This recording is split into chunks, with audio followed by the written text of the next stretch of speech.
Hello everyone. आज हम लोग सीआरपीसी का सेक्शन 353 से स्टार्ट कर रहे हैं और 300 की पूरी सीरीज आज खत्म कर देंगे। 353 में निर्णय बहुत ज़्यादा इम्पोर्टेंट टॉपिक है, क्योंकि प्लीडिंग्स में आपको इसके मैटर्स चाहिए होते हैं, इसके पॉइंट चाहिए होते हैं।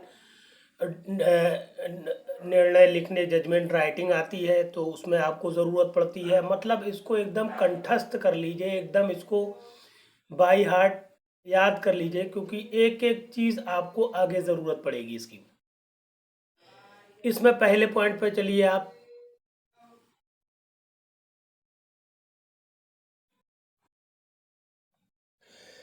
पहले पॉइंट में बताया गया है कि निर्णय की प्रक्रिया क्या होगी, समझें। आरंभिक अधिकारिता के दंड न्यायालय में होने वाले प्रत्येक विचारण में निर्णय पीठासीन अधिकारी द्वारा खुले न्यायालय में या तो विचारण के खत्म होने के पश्चात, तुरंत या बाद में किसी समय जिसकी सूचना पक्षकारों या उनके प्लीडरों को दी जाएगी। पहली बात काम है, संपूर्ण निर्णय देकर सुनाया जाएगा। कहने का मतलब है, जब निर्णय विचारण हो गया तो निर्णय पीठासीन अधिकारी खुले न्यायालय में या तो तुरंत दे देगा या फिर उसके बाद सूचना देगा कि फला तारीख को हम निर्णय सुनाएंगे या देंगे। तो किस तरह से निर्णय दिया जाएगा? पहली बात है, संपूर्ण निर्णय देकर सुनाया जाएगा या फिर संपूर्ण निर्णय पढ़कर सुनाया जाएगा, या फिर तीसरी बात, अभियुक्त या उसके प्लीडर द्वारा समझी जाने वाली भाषा में निर्णय का परिवर्तनशील भाग पढ़कर और निर्णय का सार समझाकर सुनाया जाएगा। अब चूंकि इसमें देखिए बातें आई तीन, इसका दूसरा पॉइंट, अब इनको इन पहले पॉइंट को दूसरा पॉइंट जो है खंडका को एक्सप्लेन करेगा। जहां उपधारा 1 के खंडका के अधीन निर्णय दिया गया है, मतलब देकर सुनाया गया है, वहां पीठासीन अधिकारी उसे आशुलिपि कहते हैं, शॉर्ट हैंड आशुलिपि में लिखवाएगा। और जैसे ही आशुलिपि तैयार हो जाती है, जैसे ही, चूंकि आशुलिपि के बाद अनुलिपि मतलब मतलब उसकी एक प्रति अनुलिपि तैयार हो जाती है, वैसे ही खुले न्यायालय में उस पर और उसके प्रत्येक पृष्ठ पर हस्ताक्षर करेगा और तारीख डालेगा। तीसरी बात, जहां निर्णय उपधारा 1 के खंड गा के अनुसार सुनाया गया जाता है, वहां संपूर्ण निर्णय या उसकी प्रतिलिपि पक्षकारों को तुरंत निशुल्क उपलब्ध कराई जाएगी।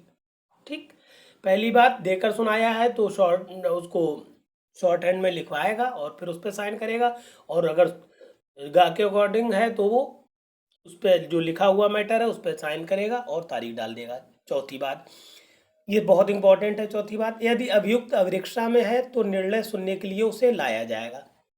पांचवी बात, यदि अभियुक्त अभिरक्षा में नहीं है, अगर कस्टडी में नहीं है, तो उससे न्यायालय द्वारा सुनाए जाने वाले निर्णय को सुनने के लिए हाजिर होने की अपेक्षा की जाएगी कि भैया आप आ जाओ, किंतु उस दशा में नहीं जबकि उसको व्यक्तिक मतलब पर्सनल हाजिरी से अभिमुक्ति दे दी गई हो, या केवल जुर्माने दे हो, या उसे दोष मुक्त किया गया हो। मतलब अगर सिर्फ जुर्माने का है या अभिमुक्ति मिल चुकी है या फिर दोष मुक्त कर दिया गया, तो उसे निर्णय सुनने के लिए आने की जरूरत नहीं है। छठी और लास्ट बात, कोई भी निर्णय केवल इस कारण विधिता अमान्य न माना जाएगा जबकि पक्षकार या उनका प्लीडर सूचित किए जाने के पश्चात भी अनुपस्थित रहा। ये नहीं कह सकता कोई पक्षकार कि साहब हम थे नहीं तो हम निर्णय कैसे माने, ये सब नहीं चलेगा। आगे चले, सीआरपीसी का सेक्शन जो है 376, छोटे मामलों में अपील का ना होना। धारा 374 में किसी बात के होते हुए भी जहां अभियुक्त व्यक्ति ने दोषी होने का अभिवचन किया है और ऐसे अभिवचन पर वो दोषित सिद्ध किया गया है, मतलब छोटा मामला है और अभियुक्त ने स्वीकार कर लिया है कि हम अपराधी हैं और इस आधार पर उसे दोष सिद्ध कर दिया गया है, तो वहाँ पर क्या होगा? पहली बात, अपील नहीं होगी। किन किन मामलों में काम में बताया गया है? जहां उच्च न्यायालय केवल 6 माह से अनधिक की अवधि के कारावास या 1,000 रुपये से अनधिक जुर्माना या दोनों का दंडादेश पारित करता है। ध्यान रखिएगा, हाई कोर्ट के लिए 6 महीने या 1,000 रुपये जुर्माना या दोनों। दूसरी बात खामे, जहां सेशन न्यायालय या महानगर मजिस्ट्रेट केवल 3 मास से अनधिक की अवधि के कारावास या 200 रुपए से अनधिक जुर्माना अथवा दोनों का दंडादेश पारित करता है। सेशन न्यायालय 3 माह तक का कारावास दे या 200 का जुर्माना दे या दोनों दे, तब भी अपील नहीं होगी। तीसरी बात, जहां प्रथम वर्ग मजिस्ट्रेट केवल 100 रुपए से अनधिक जुर्माना का दंडादेश पारित करता है, अगर प्रथम वर्ग मजिस्ट्रेट ने से केवल 100 रुपए तक का जुर्माना लगाया तब भी उसकी कहीं पर भी अपील नहीं होगी। या फिर क्या है, लास्ट बात, जहां संक्षेपता विचारित किसी मामले में धारा 260 के अधीन कार्य करने के लिए सशक्त मजिस्ट्रेट केवल 200 रुपए से अनधिक जुर्माना का दंडादेश पारित करता है। ठीक, जिनका संक्षिप्त विचारण होता है उनमें क्या होगा, 200 रुपए तक अगर जुर्माना दिया गया है तो अपील नहीं होगी। फिर बहुत इंपॉर्टेंट सेक्शन है, धारा 378 सीआरपीसी की है, दोष मुक्त की दशा में अपील। अगर कोई दोष मुक्त कर दिया गया अभियुक्त तो उसकी अपील, देखिए बहुत ध्यान से समझिएगा, इसकी उपधारा 1 क्या कह रही है। उपधारा 1 को ध्यान से पढ़िएगा या एज इट इज लिखिएगा जिससे गलतियां ना हो, क्योंकि ये थोड़ा सा टफ लगता है मगर आपको ऐसे ही लिखना है। उपधारा 1 कहती है, उपधारा 2 में जैसा उपबंधित है के सिवाय और उपधारा 3 और 5 के अधीन रहते हुए, मतलब उपधारा 2 के अलावा, और 3 और 5 को हम ध्यान में रखेंगे। और क्या होगा, पहली बात, जिला मजिस्ट्रेट किसी मामले में लोक अभियोजक को किसी संज्ञेय और अजमानती अपराध की बाबत किसी मजिस्ट्रेट द्वारा पारित दोष मुक्ति के आदेश से सेशन न्यायालय में अपील उपस्थित करने का निर्देश दे सकेगा। कौन? जिला मजिस्ट्रेट किसको देगा? लोक अभियोजक को निर्देश देगा कि सेशन न्यायालय में अपील उपस्थित करे। दूसरी बात, राज्य सरकार किसी मामले में लोक अभियोजक को उच्च न्यायालय से भिन्न किसी न्यायालय द्वारा पारित दोष मुक्ति के मूल या अपीलीय आदेश से या पुनरीक्षण में आगे बढ़े, सेशन न्यायालय द्वारा पारित दोष मुक्ति की आदेश से उच्च न्यायालय में अपील उपस्थित करने का निर्देश दे सकेगी। मतलब राज्य सरकार किसी भी हाईकोर्ट के अलावा किसी भी न्यायालय ने कोई निर्णय दिया हो या अपील का निर्णय हो या मूल निर्णय हो या फिर पुनरीक्षण का जो निर्णय होता है वो हो, उसमें किसी भी मामले में उच्च न्यायालय में अपील उपस्थित करने के लिए निर्देश दे सकती है राज्य सरकार। दूसरा पॉइंट देखिए सेम रहेगा, सिर्फ राज्य सरकार की जगह केंद्र सरकार आ जाएगा, बाकी पॉइंट में लगभग समता है। यदि ऐसा दोष मुक्ति का आदेश किसी ऐसे मामले में पारित किया जाता है जिसमें अपराध का अन्वेषण इन्वेस्टिगेशन दिल्ली पुलिस या भिन्न किसी केंद्रीय अधिनियम द्वारा सशक्त अधिकरण द्वारा किया जाता है, तो केंद्रीय सरकार, वहां पर राज्य सरकार है, केंद्रीय सरकार भी उपधारा 3 के अधीन रहते हुए लोक अभियोजक को दोष मुक्ति के ऐसे काम में बताया गया दोष मुक्ति के ऐसे आदेश से जो संज्ञेय और अजमानती अपराध की बाबत किसी मजिस्ट्रेट द्वारा पारित किया गया है सेशन न्यायालय में, या फिर क्या कहता है, दोष मुक्ति के ऐसे मूल या अपीली आदेश से जो किसी उच्च न्यायालय से भिन्न किसी न्यायालय द्वारा पारित किया गया है, या दोष मुक्ति के ऐसे आदेश से जो पुनः निरीक्षण में सेशन न्यायालय द्वारा पारित किया गया है, अपील उच्च न्यायालय में उपस्थित करने का निर्देश दे सकती है। मतलब क्या हुआ, केंद्र सरकार या तो मजिस्ट्रेट को दे रही है निर्देश, या दूसरे मामले में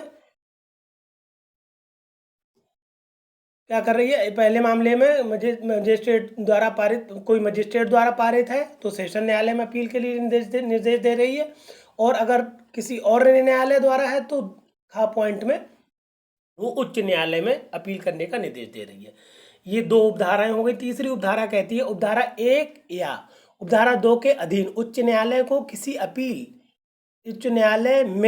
उच्च न्यायालय को कोई अपील उच्च न्यायालय की इजाज़त के बिना ग्रहण नहीं की जाएगी। तीसरा पॉइंट इसलिए इम्पोर्टेंट है, इसका मतलब ये है कि अगर उच्च न्यायालय के लिए अपील करना है आपको तो पहले उसकी इजाज़त लेना पड़ेगी। बिना इजाज़त के आप उच्च न्यायालय में डायरेक्ट अपील उपस्थित नहीं कर पाएंगे।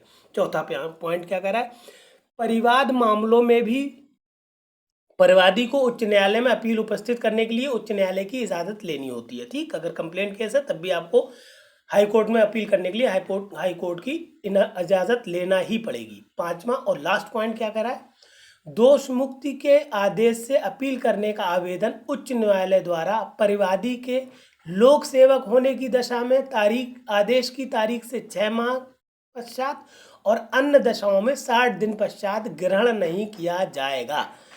अगर ये कंप्लेंट केस है और कंप्लेंट कोई लोग अभियोजक कंप्लेंट केस की अपील करना चाहता है तो 6 माह तक कर सकता है हाई कोर्ट में, और अब कोई और आदमी है, कोई और व्यक्ति है, कोई और मामला है तो 60 दिन के अंदर अंदर आपको अपील के लिए आवेदन करना होगा, वरना आपकी अपील एक्सेप्ट नहीं होगी।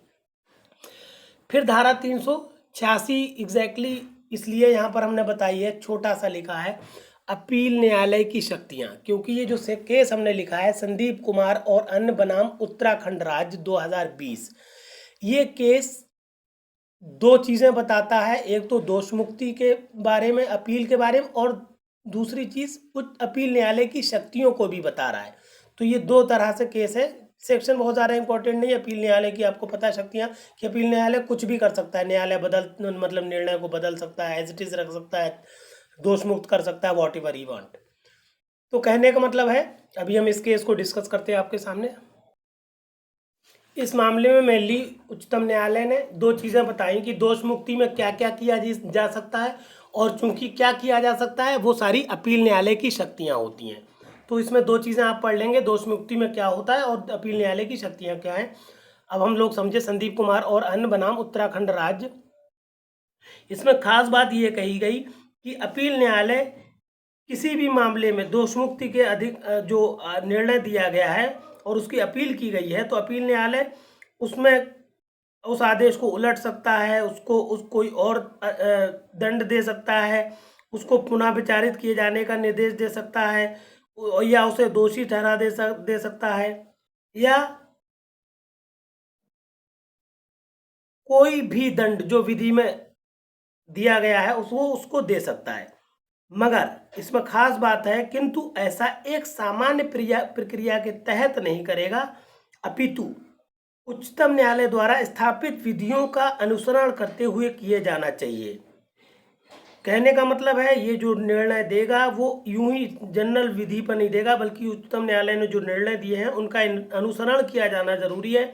इसीलिए इस मामले में जो उच्च न्यायालय का आदेश था वो निरस्त कर दिया गया, और विचारण न्यायालय के जो मामला था उसमें दोष मुक्ति का निर्णय जो था पुनर्स्थापित कर दिया गया। मतलब विचारण न्यायालय से दोष मुक्त किया गया था, उच्च न्यायालय ने दोष सिद्ध कर दिया, तो सुप्रीम कोर्ट ने कहा कि आप सुप्रीम कोर्ट के अनुसरण में चलिए, अपनी मतलब सामान्य विधि के अनुसार ना चलिए। और चूंकि जो विचारण न्यायालय का मामला था वो सही था, अभियुक्त को दोष मुक्त होना चाहिए था, आपने दोष सिद्ध करके आपने गलत किया, इसलिए आपका निर्णय निरस्त किया जाता है और अपील बहाल कर ली गई अभियुक्त की। ये केस बहुत ध्यान से लिख लीजिएगा अपने वर्ड्स में आप।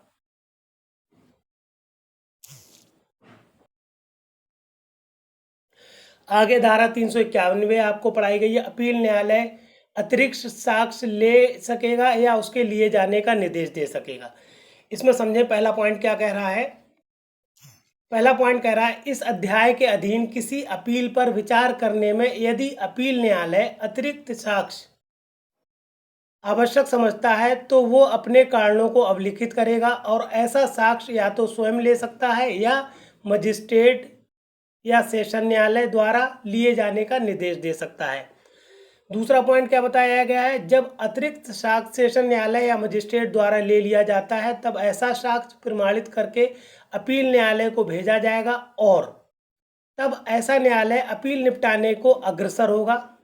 दूसरी बात। तीसरी बात यह है, अभियुक्त या उसके प्लीडर की उस समय उपस्थित होने का अधिकार होगा, और प्लीडर को उस समय उपस्थित होने का अधिकार होगा जब अतिरिक्त साक्ष्य लिया जाता है। ठीक। चौथी और लास्ट बात है, साक्ष्य का लिया जाना जांच माना जाएगा। मतलब अपील न्यायालय जो है वो अतिरिक्त साक्ष्य ले सकता है और इन कंडीशंस में ले सकता है। फिर धारा 394 बताई गई है, अपीलों का उपशमन। बहुत इंपॉर्टेंट धारा है, इसका पहला पॉइंट समझे। धारा 377 तथा 378 के अधीन प्रत्येक अपील का अभियुक्त की मृत्यु पर अंतिम रूप से उपशमन हो जाएगा, खत्म हो जाएगी, पहली बात। दूसरा पॉइंट कह रहा है, इस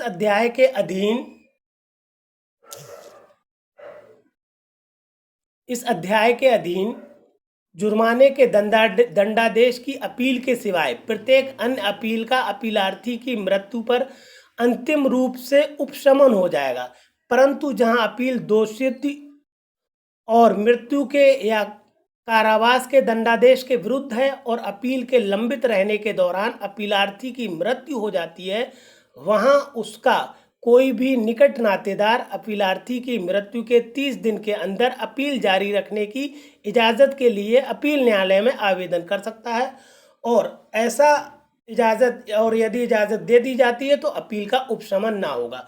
कहने का मतलब है, दूसरे पॉइंट में समझे कि जुर्माने के सिवाय कोई अपील अगर है तो अपीलार्थी की मृत्यु पर वह अंतिम रूप से उपशमित हो जाती है, मगर कोई उसका नातेदार या विधिक प्रतिनिधि 30 दिन के अंदर कोर्ट में ये आवेदन करे कि हम अपील को जारी रखना चाहते हैं, केस को जारी रखना चाहते हैं, तो और क्या उसकी अनुमति दे देता है कोर्ट, तो अपील का मामला जारी रहेगा, अपील उपशमित नहीं होगी। ये बात ध्यान रखिएगा।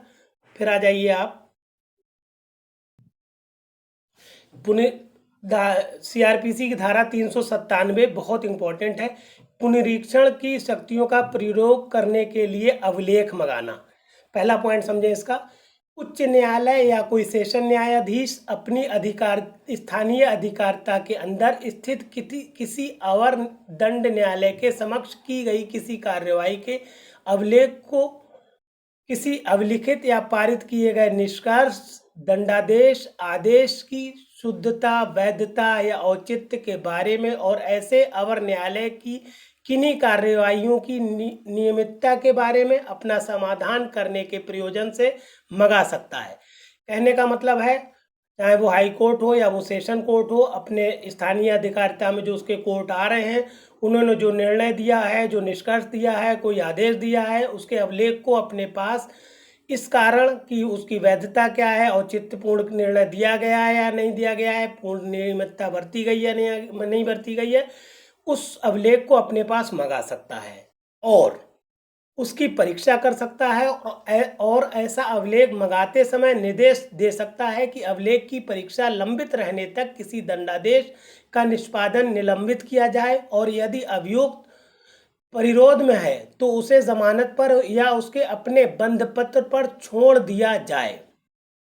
कहने का मतलब यहाँ पर यह है कि अगर कोई, जब तक वो उनका जो उसने दस्तावेज मंगाए थे उनका निरीक्षण कर रहा है, तब तक वो लोअर कोर्ट को निर्देश दे देगा कि अब आप अभियुक्त को तब तक जमानत पर या उसके बंधपत्र पर उसे छोड़ दीजिए, जब तक ये मामला लंबित है, हम निरीक्षण इसका कर रहे हैं, देख रहे हैं, पुनरीक्षण कर रहे हैं, तब तक आप उसे छोड़ दीजिए। दूसरी उपधारा क्या कर रही है, उपधारा 1 के द्वारा प्रदत्त पुनरीक्षण की शक्तियों का प्रयोग किसी अपील, जांच, विचारण या अन्य कार्रवाई में पारित किसी अंतर्वर्ती आदेश की बाबत नहीं दिया जाएगा।